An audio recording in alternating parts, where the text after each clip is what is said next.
Hello and welcome to Tonalist Paintings by M. Francis McCarthy.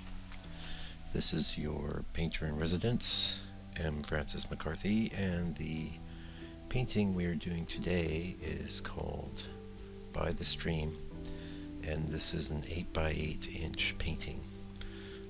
We covered the study on Wednesday, and as I stated Wednesday, this is a painting that I completed probably back in September, and is probably the most recent thing that I presented on the blog of my own work. Of course, a lot of the 100 Days of Tonalism was all work that I've done this year. But since we've finished that up and started getting into some of my own tonalist paintings, I have been showing mostly older things, and the beautiful part about the videotaping is that it's something that I can just keep collecting and adding on to as time progresses, and it gives me the ability to show you guys my painting process, and also gives me an opportunity to see how things have changed.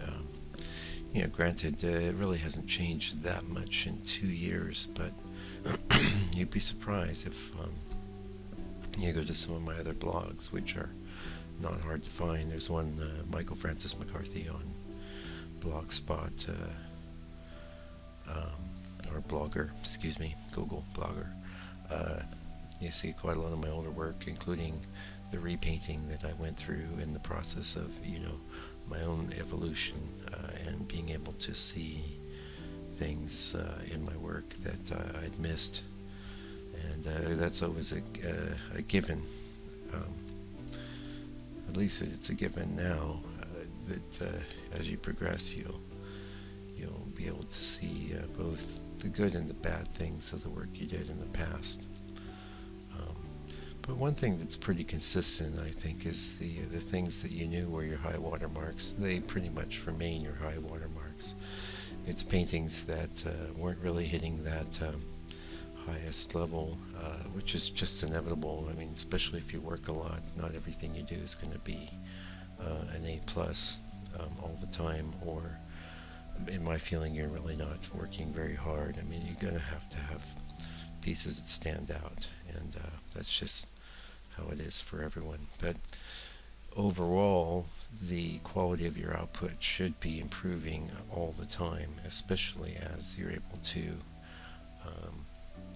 start seeing things in your older work that weren't quite right, or that didn't follow correct principles of painting, which is, well, maybe you don't know, but I've said it before and I'll say it again, it's a very difficult thing to do right. There's so many ways to fail as a painter. It's not even funny, starting with your composition, which is probably what I'm going to discuss in the blog post that corresponds with this video.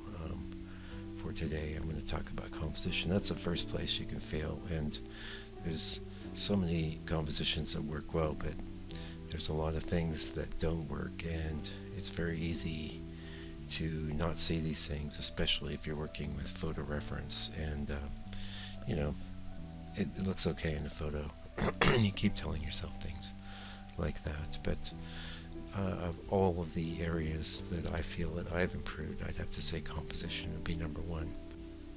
So there's a lot of ways that a painting can fall flat, and I've often stated in the past on the blog that painting doesn't necessarily get easier as you progress, but one thing that definitely improves is your ability to spot problems and to learn from experience. And honestly, the only way to really get good at painting is through experience.